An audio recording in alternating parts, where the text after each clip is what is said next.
Hi, I'm Aaron Becker and I run the Robotic Control Lab. And in our lab, we make a lot of different robots at different sizes. The one I'm going to show you today is a magnetic robot.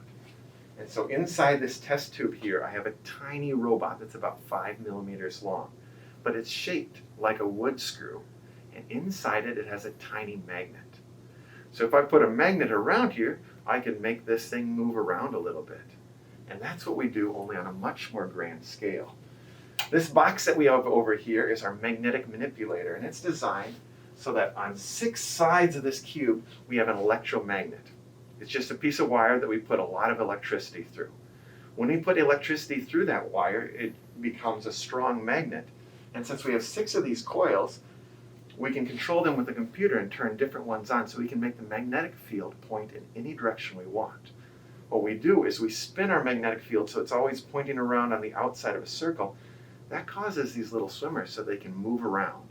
And our goal is to do some things in medicine with these eventually. Yitung Liu is our lead PhD student. She's going to tell you a bit more. So in the end, we want to use the magnetic swimmer to remove the blood clot inside the human body. So we cannot use a camera to see where the swimmer inside the body, but we can use medical ultrasound to see where it is. So my job is doing image processing using ultrasound to see where the swimmer it is. So we made a 3D model of the pulmonary arteries, and we use the robot arm to track the swimmer and decide where the swimmer goes. Now we're going to show you a few activities that you can do in your own home to control things with magnets.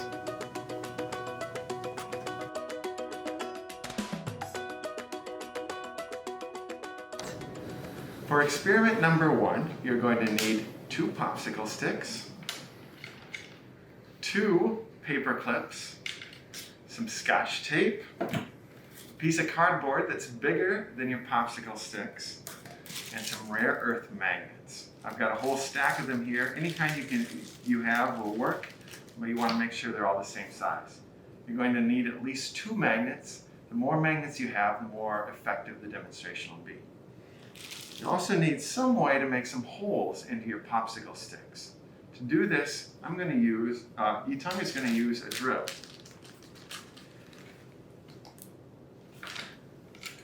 Please protect your eyes. You've only been given 2 of them, and they've got to last your entire life. Yitung will now demonstrate how to put some holes in here.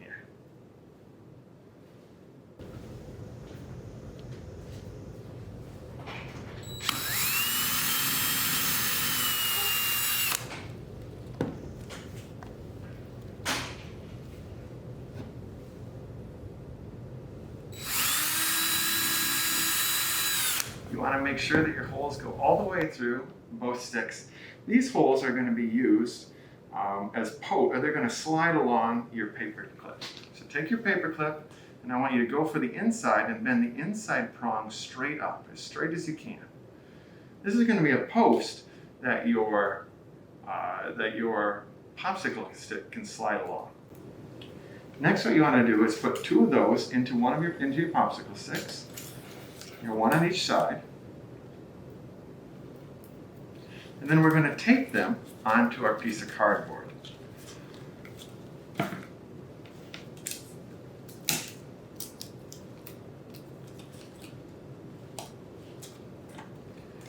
We're going to leave the top one free and just tape the bottom one down.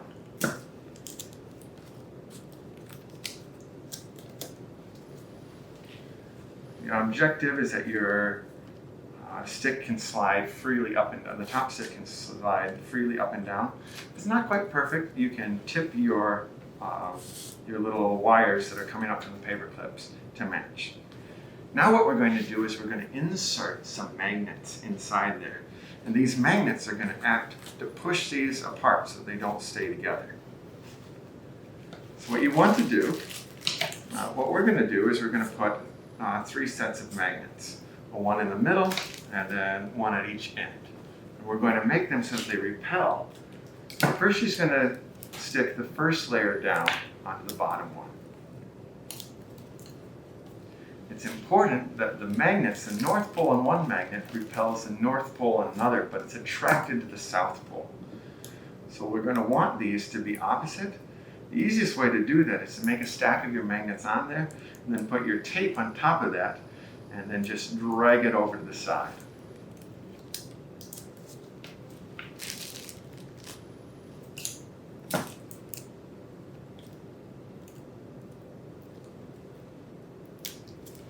She's got 3 magnets. They're all with the same pole pointed upwards.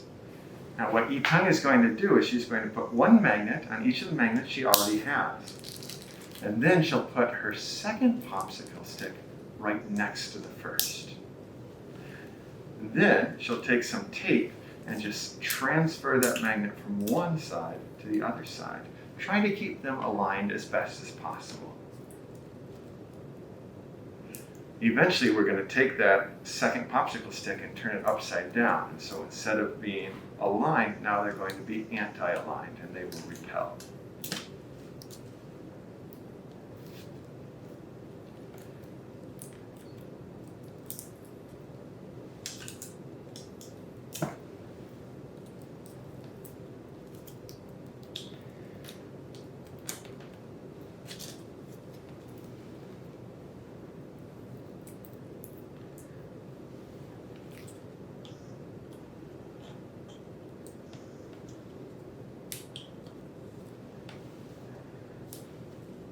Well, that's wonderful.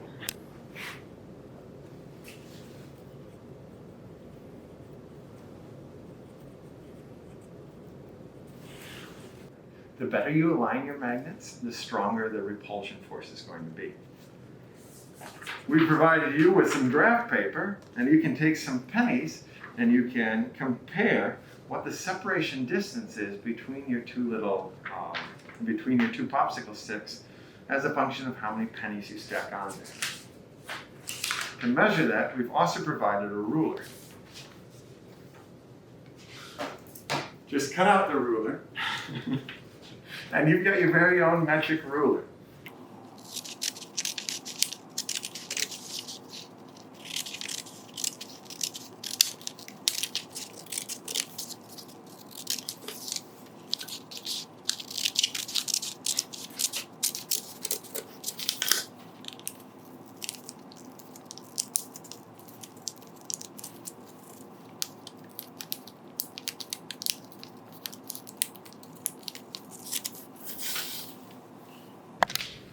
You can use pennies, but in this we're going to use some washers, and we're going to measure what the separation distance is as a function of the number of washers.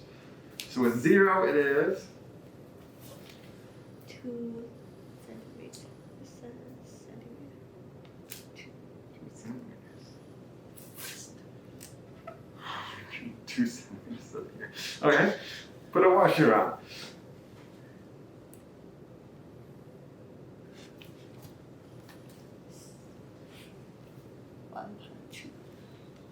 Two.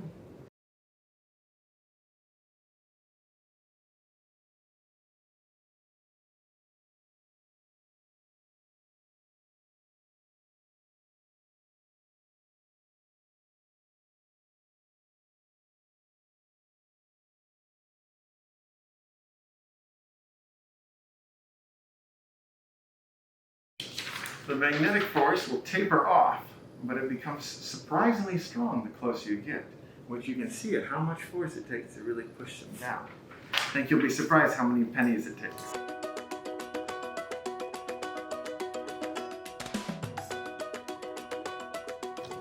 Yi-Tung, have you ever gotten lost? I get lost all the time. Today we're going to give you a tool so you can never get lost again. You're going to build your very own compass. To do this, you're going to need a rare earth magnet, a floating friend, some tape, a container that is either plastic or glass. Don't use metal, and we'll explain why in a bit, and some water. Yi-Tung, will you fill my bucket with water?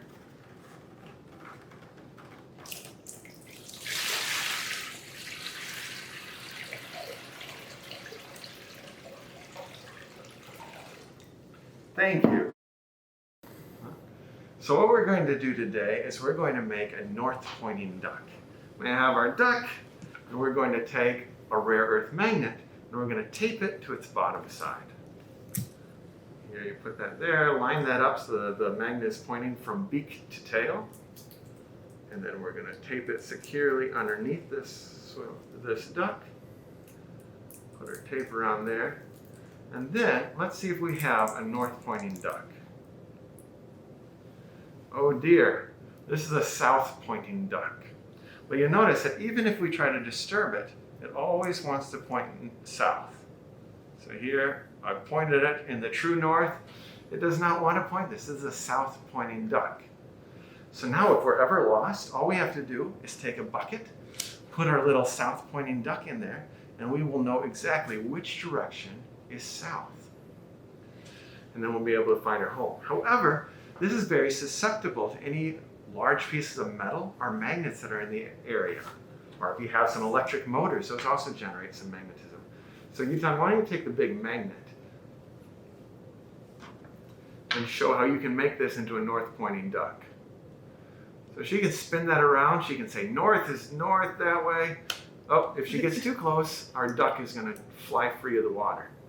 But she can steer that around. In fact, one of the things you can play with is you can not only put torques or rotations on it, but you can also push it around.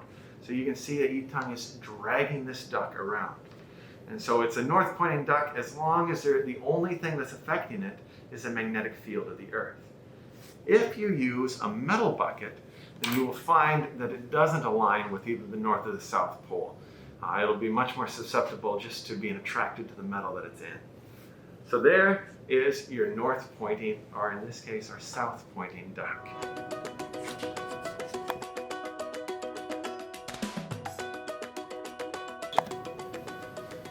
This experiment is called use the force. So just like Jedis can manipulate objects from a distance, with magnets we can do the same thing.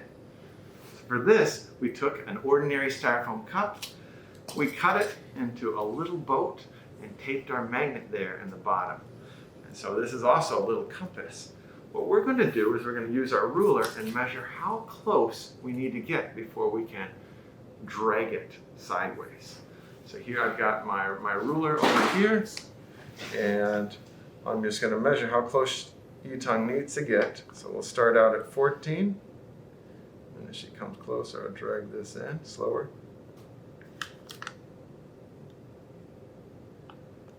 And so right around, what was it? 6? Let's start at 7 and let's see if that's enough. So we got it at 7, you just move it at 7, see if it gets pulled to you. So it looks like even at 7 we can do it. Let's see if we can do it from 8. Now that we're getting close to this area. I'm going to set this at 8, put that there and just wait and see if it gets pulled to you. It sure is. You notice how it's not coming in a straight line. That's weird. So again, start at 8 centimeters away. Now it's being pushed away. What are you doing? Aha. Let's try it from the other side, Yitang. So I'm going to switch sides with you. You start at 8 and see what happens. Well, it definitely was attracted by 8. Let's try 9. Actually, let's try 10.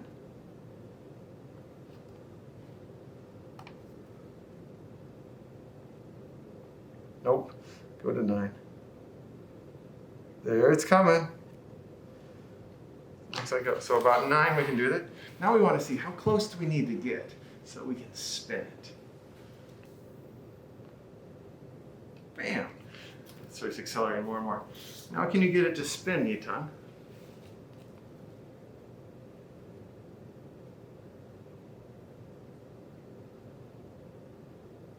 So you have to get relatively close before you can overpower the Earth's rotation field. She can make that spin. Oh, wonderful. Measure with your ruler, see how close you can get.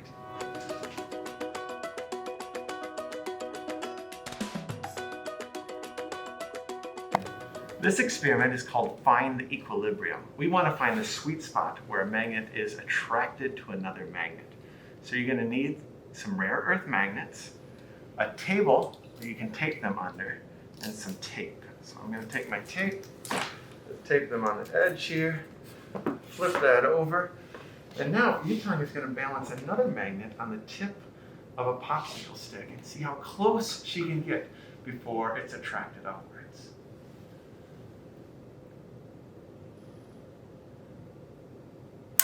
Boom, so she got too close there. If she starts a little bit lower though, and if she drops it, so bring it right up here, and then let it fall, drip it, it's not attracted upwards. And so if she's too far down, gravity pulls it down. If she gets too close though, it gets sucked up to the next magnet. So let's practice a couple times and see if she can balance it where the forces of gravity and magnetism exactly cancel themselves out. So go for that. You want to find this sweet spot where gravity just cancels out the magnet. Let's do a close-up. You do a close-up, I'll have this hanging down. So you can see just how close she is.